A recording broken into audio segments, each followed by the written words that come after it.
Au nom du Père et du Fils et du Saint-Esprit, ainsi soit-il. Notre Seigneur nous dit « Je suis le chemin, la vérité, la vie ». Mais le monde, il dit aussi d'ailleurs « Je suis la porte ». Je suis la porte, c'est-à-dire que c'est par lui que nous entrons dans ce royaume promis, dans ce royaume plein d'espérance, dans ce royaume de paix, dans ce royaume d'amour, dans ce royaume de la vie, de la vie. Qui ne recherche pas la vie? Qui ne recherche pas la vie? Il y en a beaucoup, notre Seigneur nous le dit, qui vont dire « c'est moi, suivez-moi ». Et partout,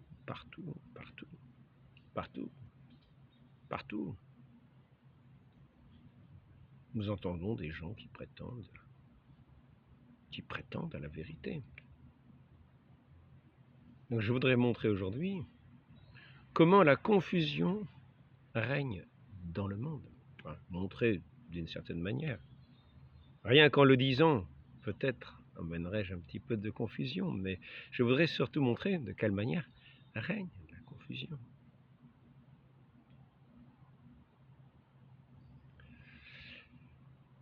Ainsi,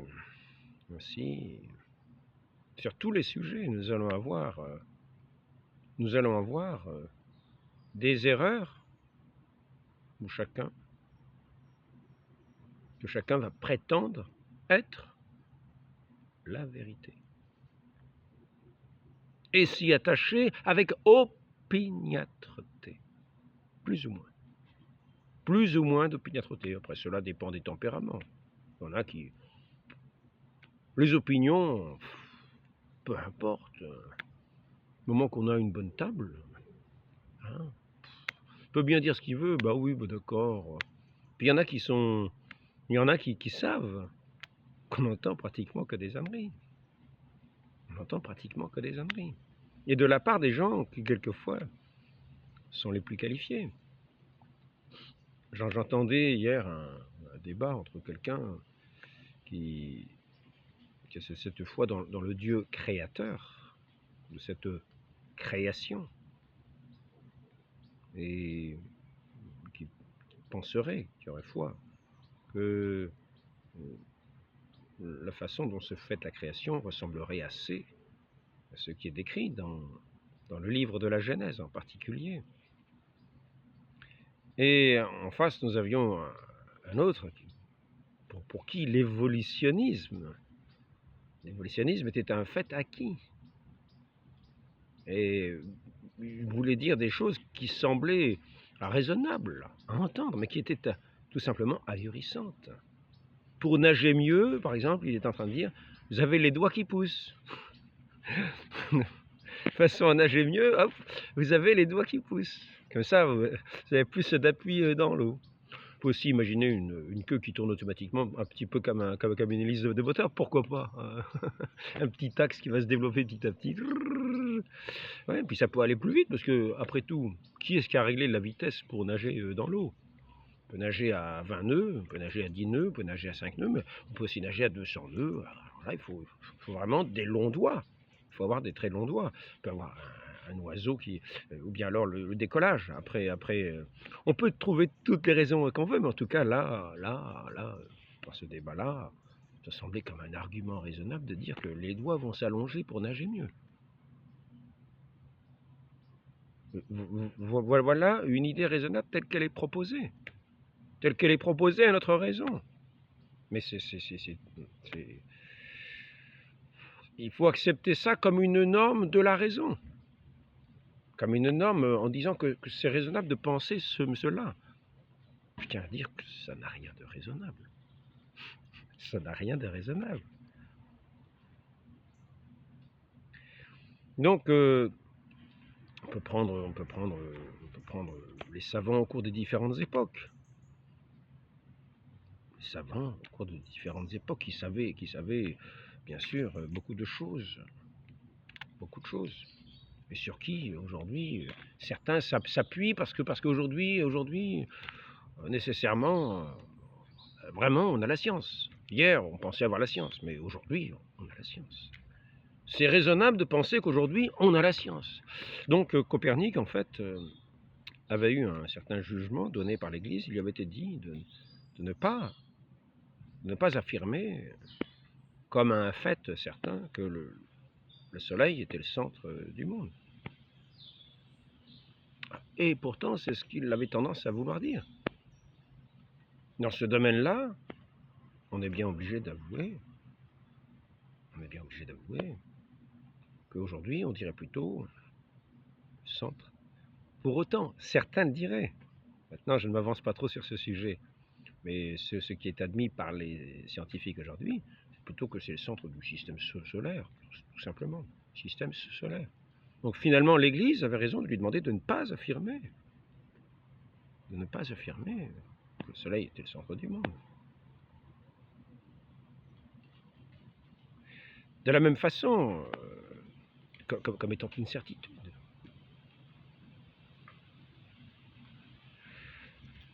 Nous avons des chercheurs de différentes époques.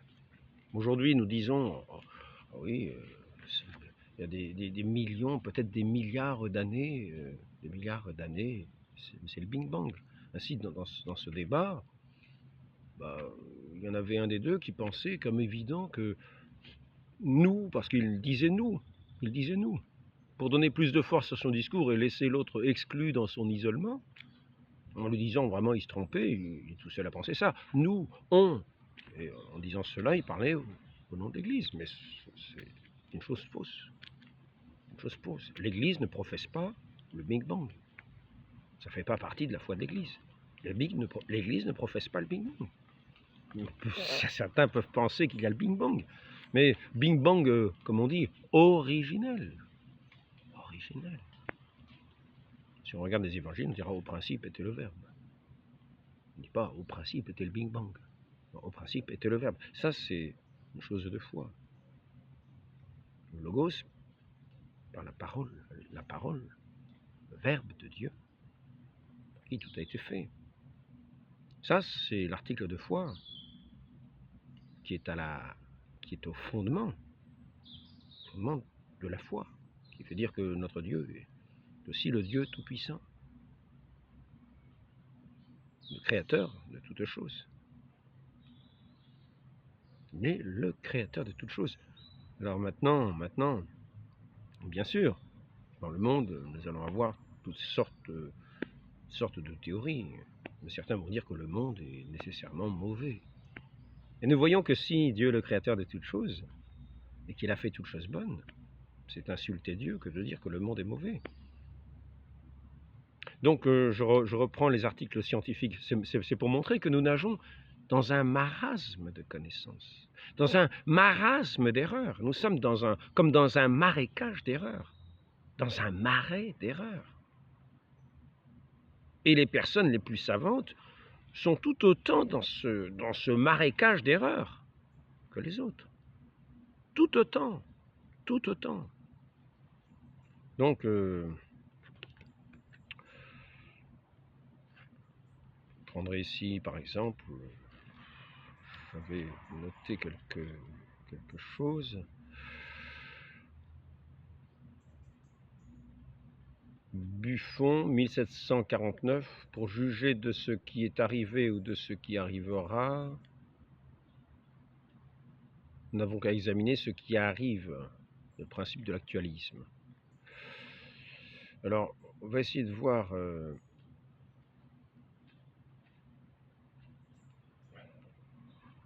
oui, j'ai écrit des choses, hein. Donc la Terre a 100 millions d'années. Ça, c'est en quelle année qu'on écrit ça? En 1850, c'est Lyell, hein. 1850, il dit la Terre a 100 millions d'années.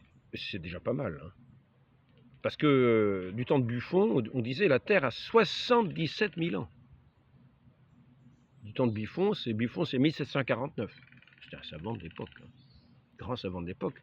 La Terre a 77 000 ans. Donc, auparavant, on disait que la Terre avait beaucoup moins. D'après les récits bibliques, la création n'était pas si ancienne que 77 000 ans. Donc, mais là, nous avons des savants qui commencent à arriver. Et là, la Terre a 77 000 ans. Il faut s'y tenir à la science. La Terre a 77 000 ans, imaginons. Nous sommes en 1749. Donc en 1850, eh ben, nous arrivons, la Terre a 100 millions d'années. En raison des strates, des sédiments, inventeurs de l'ère tertiaire, etc. C'est Lyell. Le Crétacé, des millions d'années, hein, des produits... bon, tout se repose par couches, on en a déjà parlé il n'y a pas si longtemps que ça. De toute façon, la stratigraphie qui permet de... j'ai écrit, mais petit à petit ça s'efface, parce que j'ai mis du scotch au-dessus, et quelquefois ça peut tenir des années avec le scotch, quelquefois ça peut s'effacer, l'écriture peut se diluer, alors au bout d'un moment vous arrivez à la lire très mal. J'aurais peut-être pas dû prendre les cartes. Donc on a ajouté une échelle du vivant, etc., avec les fossiles de Darwin, Lyell. Donc ensuite on arrive à une Terre qui a, bien sûr, les savants vont dire maintenant c'est 2 millions d'années. Alors après ça on va arriver à qui dit mieux, à qui dit mieux. Buffon 77 000 ans, ici on arrive à combien? Lyell on arrive à combien j'ai dit là? On arrive à 100 millions, mais en fait non, avant il y a eu d'abord 2 millions. Hein. 2 millions. Bon, puis après ça, on arrive à l'échelle de Darwin. Bon, nous voyons que finalement, c'est avec Lyell qu'on arrive, Lyell et Darwin, à 100 millions d'années. Alors après ça, on peut continuer un petit peu. Homs, la Terre a 1 milliard d'années. Ah, bah oui, ça, on est quelques années après, vous voyez. 1850, on est à 100 millions d'années pour la Terre, 1850. Mais 70 ans plus tard, la Terre vieillit très très vite, vous savez. 70 ans plus tard, la science, il faut tenir compte de la science quand même. Hein. La science a 3 milliards d'années. Hein. 1 milliard d'années en 1920-1930. Puis en 1947, quasiment une vingtaine d'années après, la Terre a déjà 3 millions d'années. Parce qu'il ne faut pas que la Terre soit plus vieille que l'univers. Parce qu'on a calculé qu'autour, c'était peut-être plus vieux que c'était peut-être plus jeune que la Terre. Donc il faut vieillir la Terre. Donc voilà, mais c'est pour dire. Donc puis aujourd'hui, on ne compte plus. Aujourd'hui, on est très généreux. Des millions d'années, une étoile est à des milliards, non, des millions d'années-lumière. 500 millions peut-être, peut-être 600 millions, peut-être quelques milliards. Hein. Ici, on est à... Ah si, c'est ça. 1970, on est à 4 milliards 5, 4 milliards 5, 4,5 milliards d'années. Hein. Donc on augmente. Hein. On est en âge, on sait compter, donc on peut augmenter les chiffres quand on sait compter. Voilà, donc c'est pour dire. C'est pour dire. C'est ce qu'on appelle la science. La science suivant les époques. Alors on va dire suivant les outils de recherche. On dit qu'elle se précise. Mais en fait, on se rend compte que beaucoup de choses partent de certains principes qu'on met en principe. On oublie au commencement était le Verbe de Dieu. Et puis on met d'autres principes au départ, c'est-à-dire qu'on oublie le bon Dieu, et donc par conséquent, nécessairement, il faut une lente évolution de l'univers. Donc, mais tout cela se fait par des calculs avec les sédiments qui se posent, en imaginant que les sédiments se posent d'une certaine manière, alors qu'en fait, il est observé que certaines sédimentations et certaines couches se forment très rapidement, et que dans des comment ça s'appelle, dans des strates que l'on croyait très anciennes, quelqu'un un jour a trouvé une canne à pêche ou une gaule de canne à pêche qui datait de, je ne sais pas, du début du XXe siècle, alors qu'on disait que ces strates-là avaient déjà des millions, aujourd'hui on dirait peut-être des millions d'années. Alors que la canne à pêche était dans une de ces strates des années 1900. On a vu aussi une montagne qui s'est formée, qui a été filmée quand on fait les calculs. Donc on voit dans tous les domaines. Si on prend le domaine historique, prenez par exemple ce qui se passe en Ukraine. Mais certains vont vous dire, mais oui, mais vous vous rendez compte, en Ukraine, en fait, ce qui se passe, c'est que des gens se font torturer par les Ukrainiens, des Russes. Ils sont privés de leur retraite, ils n'ont plus le droit de parler russe, ils sont persécutés par le gouvernement ukrainien parce que ce sont des russophones, ce sont des bons à rien. Et d'ailleurs, il y a des gens qui prévoient de les exterminer. De l'autre côté, on va vous dire, oui, ce sont des Russes en fait qui se sont introduits dans le pays, qui se sont introduits en Ukraine, qui font la guerre à l'Ukraine depuis déjà 10 ans. Hein, les Russes en secret, déguisés sous une espèce de résistance locale, en fait, c'est l'armée russe qui intervient. D'autres vont vous dire,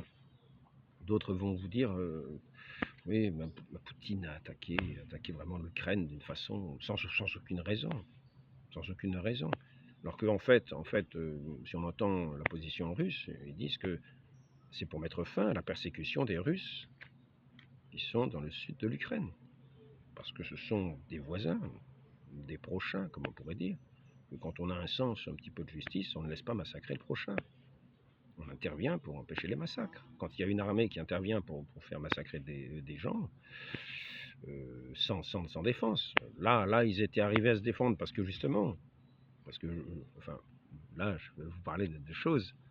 Donc, nécessairement, ça fait partie de toutes ces paroles, de ce marais d'erreurs, de se marrer d'erreurs, se marrer des erreurs répandues par le monde.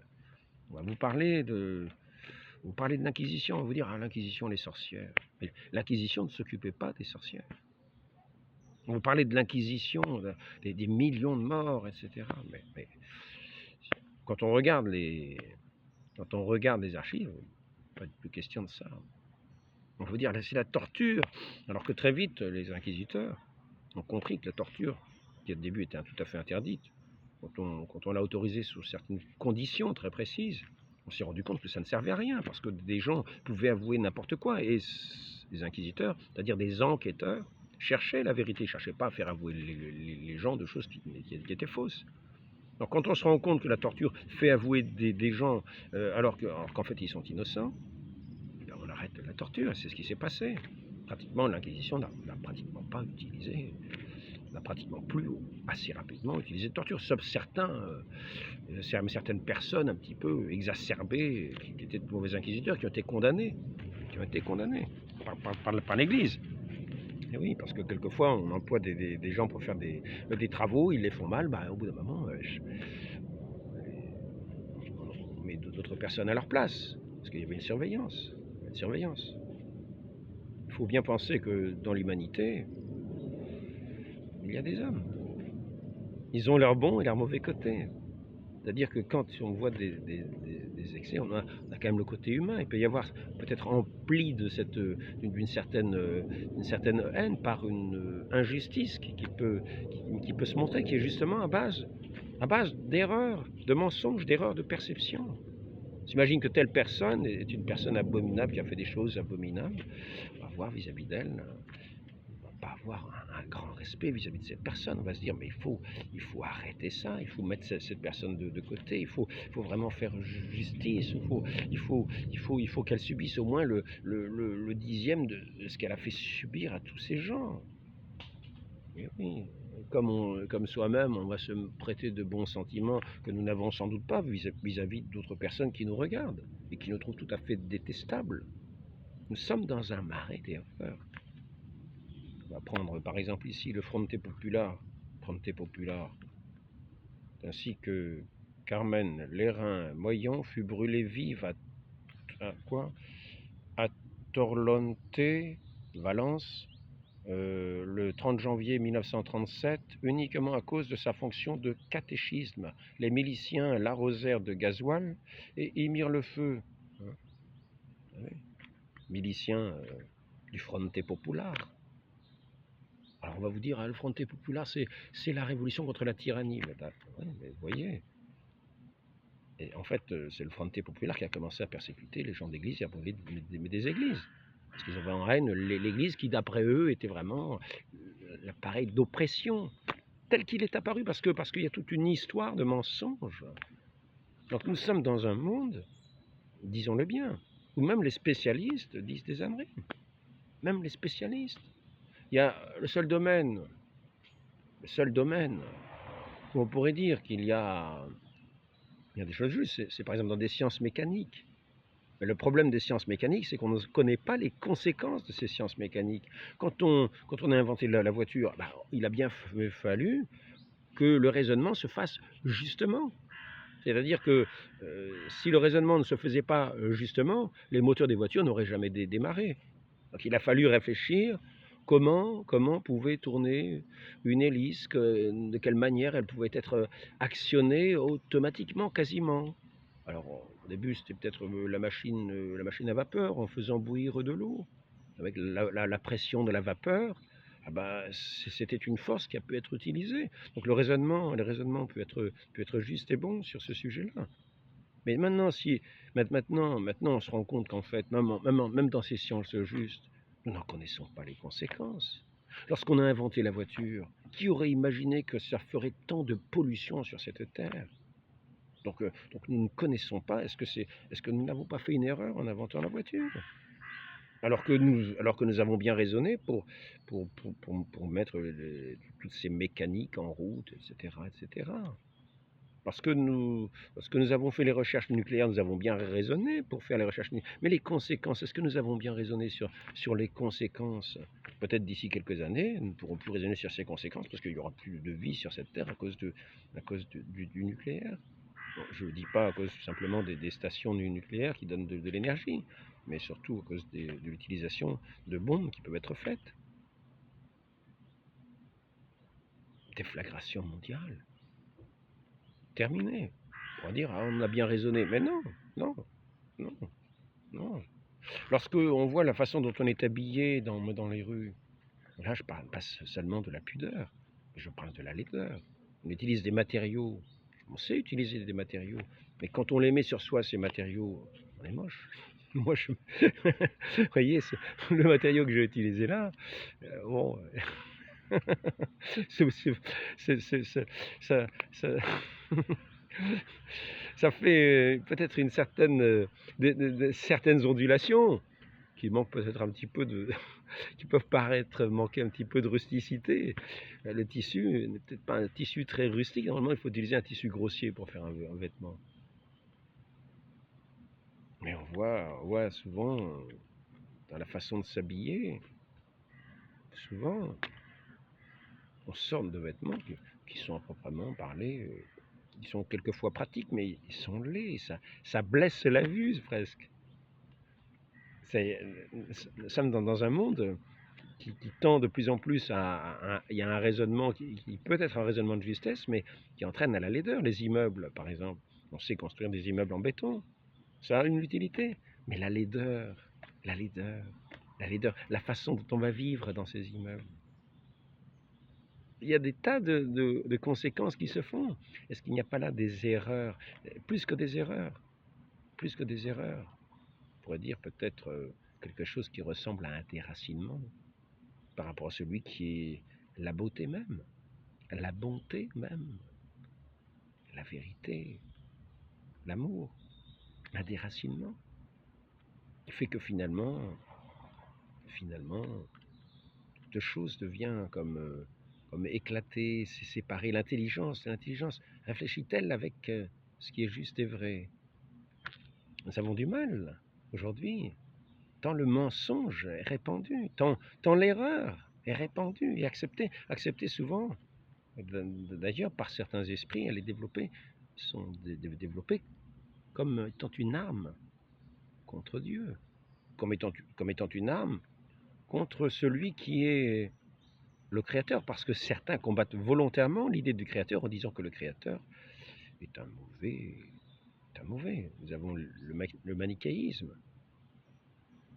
Eux, ils s'attaquent carrément au Créateur et à la création, en disant que la création est mauvaise, que par conséquent, le Créateur est mauvais aussi.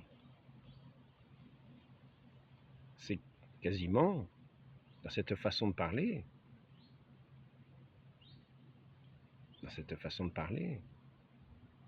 Où est la bénédiction que nous pouvons recevoir, que les créatures peuvent recevoir dans ce monde? Quelle bénédiction? C'est une malédiction qui est énoncée sur ce monde. Dit, vous aurez la connaissance. Le serpent dit à l'origine, vous aurez la connaissance. Vos yeux s'ouvriront. Si vous goûtez à ce fruit de la connaissance, vos yeux s'ouvriront. Mais c'est ce qui se passe en fait. En fait, le mensonge est partout. Et chacun croit avoir la connaissance. Et chacun croit devenir comme un Dieu. Ça fait le juge de tout. Et certains parlent à la légère. Nous pouvons regarder nous pouvons considérer, quand nous entendons quelqu'un qui parle, nous pouvons considérer la manière dont il parle. La manière avec laquelle il parle. La manière avec laquelle il parle va déjà dire beaucoup de choses sur ce qu'il dit. Car quelquefois, il y a des expressions dans la bouche de certaines personnes qui montrent une certaine légèreté par rapport à des sujets très graves. Le mensonge, l'erreur. Nous sommes dans un marasme d'erreurs. Je répète, je reprends l'expression, c'est un marais d'erreurs. Comme dans un marécage, nous pataugeons dans l'erreur. On va dire, par exemple, j'entendais encore tout récemment une émission, c'est un genre de questionnement qui est à la mode et qu'on entend très souvent. Les religions à la base des guerres. C'est à cause des religions qu'il y a les guerres. C'est une parole qui n'a aucun sens.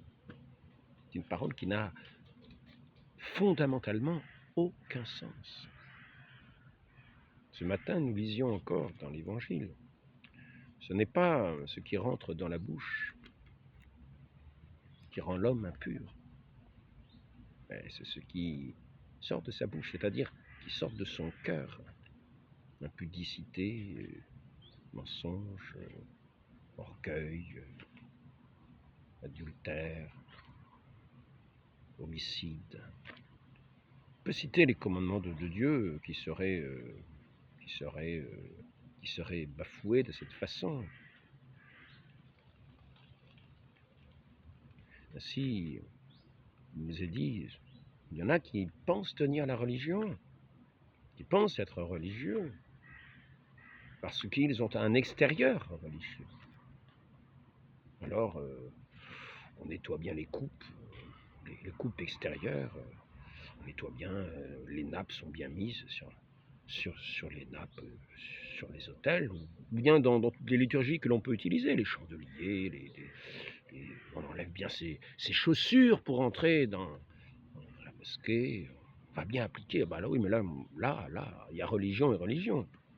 Il y a religion et religion. Parce qu'il y a la parole de Dieu, qui est le fondement, la révélation, qui est le fondement. Quand Dieu se révèle, il dit la manière dont il veut être servi, qu'il donne des commandements. Là, nous pouvons parler véritablement de religion. Maintenant, nous voyons qu'il y a le mensonge une nouvelle fois. C'est-à-dire que nous disons religion quand il y a mensonge. Nous disons c'est moi. C'est ce que disait notre Seigneur. Attention, il y en viendra beaucoup en mon nom qui diront c'est moi. C'est moi qui ai raison. C'est moi qui suis la vérité. C'est à leurs fruits que vous les reconnaîtrez. C'est à leurs fruits que vous les reconnaîtrez. Alors il y en a qui présentent bien, présentent de belles coupes, comme ça, tout est bien mis extérieurement, tout est mis à 4 épingles. Mais c'est ce que nous voyions hier dans ce texte de Saint Jean Chrysostome, mon fils de lecture. Il disait, mais oui, mettez des belles coupes, vous mettez des beaux napperons, etc. pour servir le Seigneur. C'est sans doute bien. Mais notre Seigneur nous dit, ce que vous avez fait au plus petit, c'est à moi que vous l'avez fait. Et vous mettez des belles nappes et des ornements sur les autels, mais vous laissez vos frères nus. Vos frères dans le froid, dans la faim, ils souffrent. Vous ne vous en occupez pas. Mais c'est une insulte que de mettre une nappe sur un autel quand vous laissez vos frères dans cet abandon, dans cette déchéance. Ce n'est pas religieux. Ce n'est pas religieux. Non. La vraie religion, et cela, c'est Saint Jacques qui nous le dit, c'est s'occuper de la veuve et de l'orphelin, venir en aide, de ne pas laisser les gens qui sont dans le froid en leur disant allez, réchauffez-vous bien, et puis de dire au revoir. Non, il ne s'agit pas de lire simplement la parole et de la laisser de côté, de l'oublier aussitôt pour ne pas l'appliquer. Là, c'est encore une fois un mensonge qui fait passer sous religieux ce qui n'est qu'une insulte à Dieu. Avoir mon Dieu sur la bouche, ne pas l'avoir dans le cœur. Et celui qui a mon Dieu dans le cœur, il l'a aussi dans ses mains, dans ses pieds, c'est-à-dire dans ses pieds pour avancer, et dans ses mains pour s'en servir.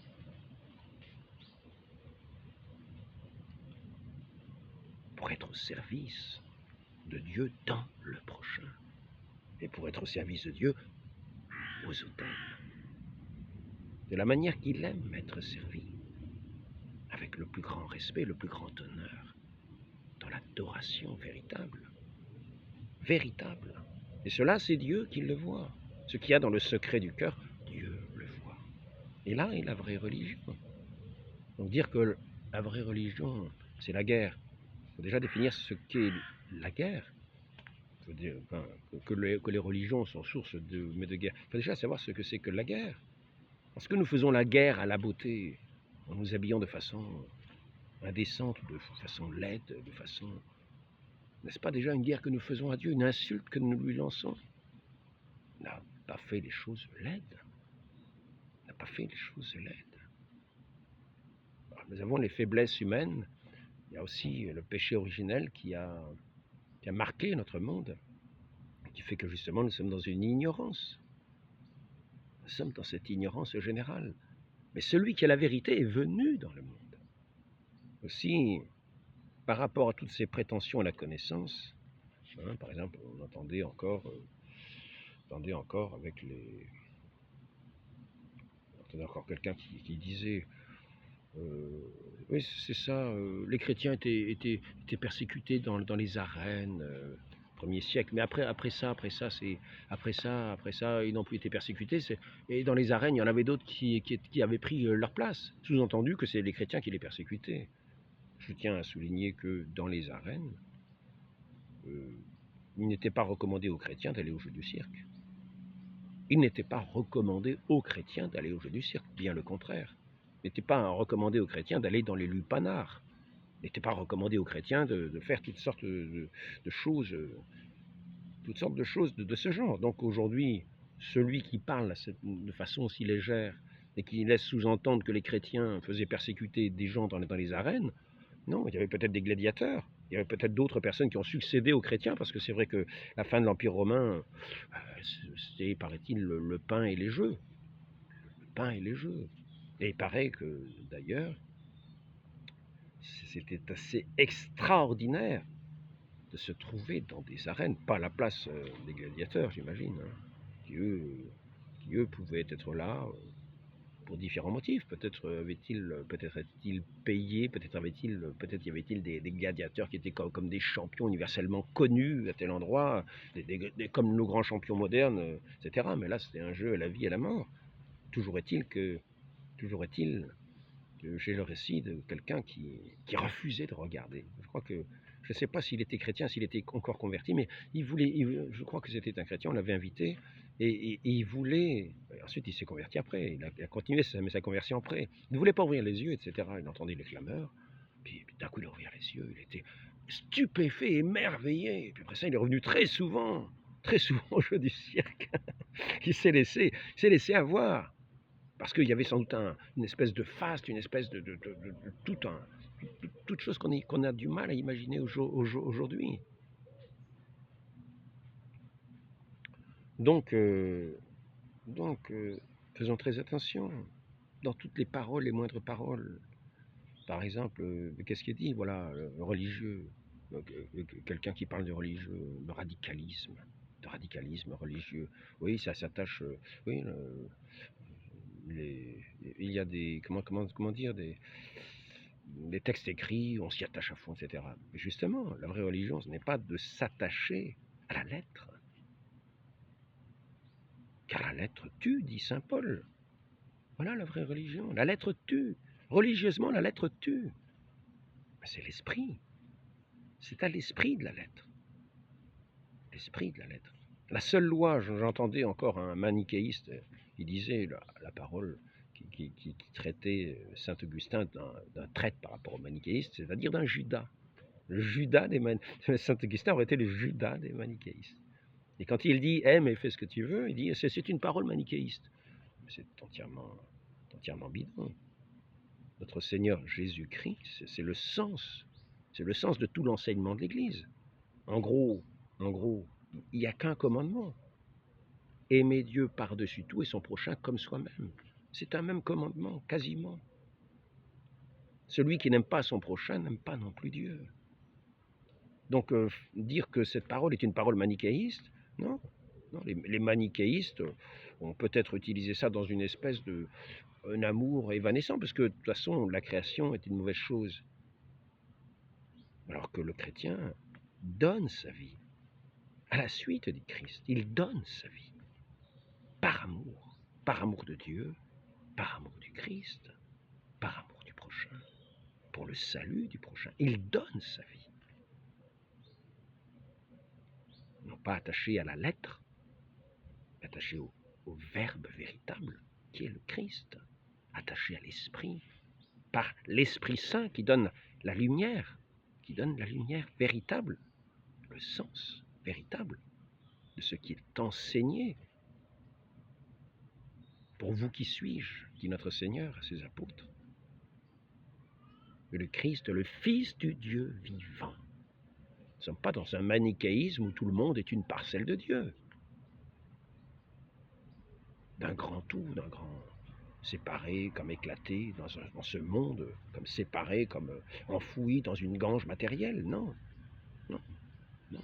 Par contre, nous sommes séduits par le mensonge et notre Seigneur, qui est la vérité, qui est le Verbe éternel, qui est la sagesse éternelle, est venu nous enseigner. Et non seulement nous enseigner par la parole, mais nous donner, nous envoyer l'Esprit Saint d'auprès du Père, afin non seulement d'entendre par les oreilles extérieures, mais aussi d'entrer dans cette vie véritable, dans cette vie nouvelle, par la foi, par cette renaissance du baptême, où nous mourrons à nous-mêmes, à tous nos mensonges. C'est pour cela que si nous voulons éviter le mensonge, ne nous attachons pas avec absolu à tout ce que disent tous les spécialistes.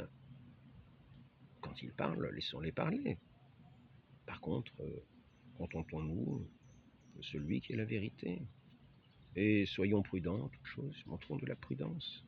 Montrons de la prudence, non pas de la méfiance. Mais quand on va vous asséner des vérités scientifiques, des vérités d'histoire,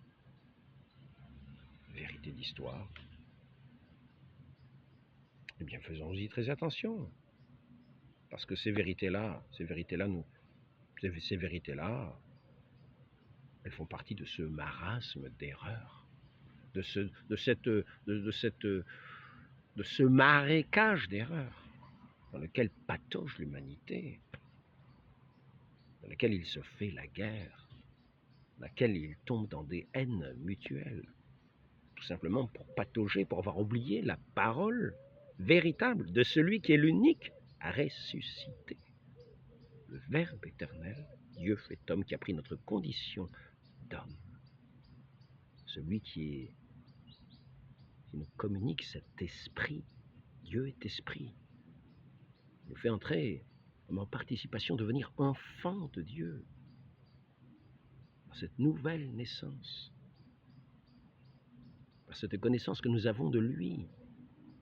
Nous écoutons sa parole et il nous fait naître. Il nous fait nous régénérer. Devenir des créatures nouvelle, enfant de Dieu, dans cette union à Dieu, dans cette communion à Dieu, cette communion au Fils, cette communion au Père et au Saint-Esprit de vérité, qui nous conduit à la vérité. Mais ne prétendons pas connaître toutes choses, alors que nous sommes dans une ignorance des faits historiques. Quand notre Dieu est attaqué, quand la foi de l'Église est attaquée, là, évitons de prêter l'oreille. Sachons que notre Seigneur a fondé l'Église. Notre Seigneur a fondé l'Église. Dieu Pierre, sur cette pierre, je bâtirai mon Église. Et les portes de l'enfer ne prévaudront pas. Donc l'Église, il nous dit d'aller, il dit à ses apôtres d'aller enseigner par toutes les nations. Les apôtres sont les envoyés, c'est le sens du mot apôtre. Ils sont les envoyés de Dieu, les envoyés du Christ pour annoncer sa parole avec son assistance, cette assistance du Saint-Esprit. Et lui-même, le Christ, nous dit à ses apôtres qu'il sera avec eux jusqu'à la consommation des siècles. Donc, ne tombons pas dans les erreurs quand nous entendons des choses. Contentons-nous de cette simple vérité qui est cette vérité qui nous mène au salut. Laissons toutes les sciences, toutes ces sciences. Étudions. Mais ne nous imaginons pas faire de ces sciences des absolus. Hein. 3 faits polémiques. Le Mont Sainte-Hélène, le 18 mai 1980, il est filmé. On dit qu'il a... Voyons. Alors, j'arrive pas à lire. On lui prête des millions d'années si on fait les recherches avec... on fait les... La fois Hiroshima, métro, on lui prête 350 méthode enfin bon, c'est... Comment ça s'appelle ça? Atomique, quoi. Radiation, je sais pas quoi. La roche égale 350 000 ans. On lui prête... Et amphibole, on lui prête 900 000 ans. Et pyroxène, 2,8 milliards, 2 milliards 800 ou 2 millions 800 000 ans. Alors qu'en fait, c'est un volcan qui a surgi en 1980, quoi. Hein, le pyroxène. Et j'entendais dans un débat quelqu'un qui parlait justement du pyroxène. Oh, le pyroxène, vous vous rendez compte? Oui, mais justement, le pyroxène, on s'est trompé sur la datation du pyroxène. On a l'impression que c'est un volcan qui a 2 millions 800 000 ans. Il est sorti en 1980. Avec les appareils de mesure, quand on filme, puis ensuite on prend les appareils de mesure pour voir de quelle date est une roche, ben voilà, nous tombons dans ce marécage de l'erreur, on patauge. Et bien sûr, c'est la science d'aujourd'hui. Mais dans 100 ans, on sera beaucoup plus avancé.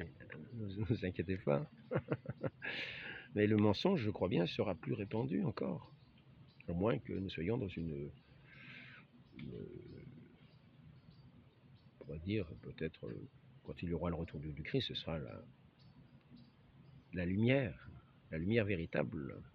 Nous verrons ce que chacun aura son jugement. Hein, aura son jugement. Mais pour nous, nous sommes incapables de porter ce jugement, ni sur le prochain, ni sur... Dieu connaît le fond des cœurs. Ce n'est pas à la coupe, à la façon dont on entretient la coupe ou la nappe ou le napperon. Même la façon dont on agit pour aider des personnes, qu'importe. Là, nous pouvons tromper. Ce n'est pas parce que un monde paraît en paix qu'il est en paix. Combien de haine nous font des cœurs? Tout le mensonge est quasi général. L'erreur est quasi générale. Nous baignons dans l'erreur. Il y a des romans d'erreurs. Il y a des livres scientifiques bourrés d'erreurs. Nous contentons-nous simplement de ce qui est sûr. La foi catholique. La foi catholique telle que notre Seigneur nous l'a enseignée, telle que l'Église nous l'a transmise. Cette Église à qui est promis cette indéfectibilité, cette immutabilité dans sa constitution, cette infaillibilité dans son enseignement. par son magistère vivant, ce qui est une grâce, un don de Dieu pour son Église, pour le monde, pour ceux qui ont des oreilles pour l'entendre, pas ceux qui la méprisent, pas ceux qui vont courir tous les mensonges en disant « ça y est, c'est la vérité, j'ai la vérité ». Et chaque savant est guidé par lui-même. Saint Bernard disait qu'il est guidé par soi-même est un imbécile, est guidé par un imbécile. Il ne dit pas qu'il est un imbécile, il disait qui est guidé par soi-même est guidé par un imbécile. Une belle formule. Et aujourd'hui que nous n'écoutons plus le chef de l'humanité, celui qui est l'envoyé du Père, a toujours été conduit de cet esprit, de ce Saint-Esprit de Dieu, de cet esprit de vérité, qui est venu nous dire la vérité, qui est lui-même la vérité. Combien l'écoute? Combien l'écoute? Eh bien, écoutons son Église qu'il a instituée, écoutons-la, et vivons simplement en vérité, c'est-à-dire du fond du cœur, non pas simplement des lèvres, non pas simplement en agençant des coupes. Et faisons le bien, faisons ce que nous faisons bien, mais pour plaire à Dieu du fond des cœurs. Là, nous serons dans la vérité. Il se peut qu'il y ait des guerres. On pourra dire la religion sur la cause des guerres, mais non, non, non, non, cela n'a aucun sens. Il faut correspondre, être des hommes vraiment religieux, c'est-à-dire être véritablement dans cette communion avec le Père et le Fils, dans le Saint-Esprit. Et c'est ainsi que nous sommes véritablement religieux. Maintenant, après ça, il se peut que dans le milieu des guerres, des gens agissent avec foi. Nous n'avons pas à juger, ce n'est pas à nous qu'il appartient de juger. Là, c'est encore un jugement mensonger. Donc, faisons bien attention de ne pas participer à ce jugement du monde. Ayons foi dans le Christ, foi en son Église, vivons simplement religieusement et agissons avec la prudence, avec la raison, avec la prudence de la raison éclairée par la foi. Et ainsi, nous pourrons nous avancer dans ce monde avec une certaine lumière pour ne pas tomber dans tous ces pièges. Être à l'écoute de tout ce qui dit « c'est moi, c'est moi, c'est moi, c'est moi, j'ai raison, c'est moi, c'est moi ». Contentons-nous de cette lumière qui est la lumière véritable. Contentons-nous de cette lumière, de la lumière véritable, de celui qui est la parole de vie. Vivons humblement de cette parole, dans la douceur. Faisons porter du fruit à cette parole, du fruit de vie. Paix, joie, tous les fruits du Saint-Esprit. Douceur. Amendons-nous, travaillons. Nous avons un jardin à cultiver. Et ce jardin, c'est aussi ce jardin intérieur. Nous voyons pousser une plante vivace, faisons-y attention. Il faudrait peut-être ou la redresser, ou sachant travailler aux vertus, n'en faisons pas des vices. Et nous aurons un jardin à la fois parfumé, bien ordonné, bien agencé, dans lequel le bon Dieu pourra se promener agréablement. Nous entendrons sa douce parole de bénédiction. Il ne dira pas la création est mauvaise, le bon Dieu qui l'a faite est un mauvais. Non. Notre Seigneur est venu ici-bas, il est venu donner sa vie comme le grain tombé à terre qui porte du fruit. Nous sommes greffés, nous sommes cette vigne véritable qui ne pousse pas ailleurs. Donc soyons bien greffés. Le monde, laissons un peu le monde au monde. Laissons-le dans ses raisonnements. Laissons-le dans cet orgueil de la vie qui veut avoir raison, et surtout sur le Christ, pour le combattre. pour l'humilier, l'abaisser, l'insulter, le crucifier chaque jour. Nous croissons dans l'écoute de sa parole, dans cette charité qui est la vraie paix qu'il nous donne, cette paix avec son Père céleste, cet accord, cette union par le Christ, dans l'Esprit Saint. Rendons cette grâce à la très sainte Vierge Marie, la mère de notre Seigneur. Elle l'a fait notre mère. Et ce Fils, comme tout enfant, n'est pas désobéissant à sa sainte mère. Ce qu'elle lui demande, il lui accorde. Marie conçue sans péché, donnez-nous d'accueillir ces paroles de vie, de paix, de vérité. Votre Fils en nous-mêmes. Il vient y régner au milieu de tout ce jardin, de ces vertus qui sont toutes les grâces qu'il nous donne, véritablement. Afin de vivre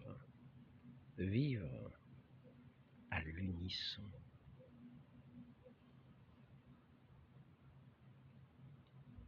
Dans ce grand cœur de Dieu,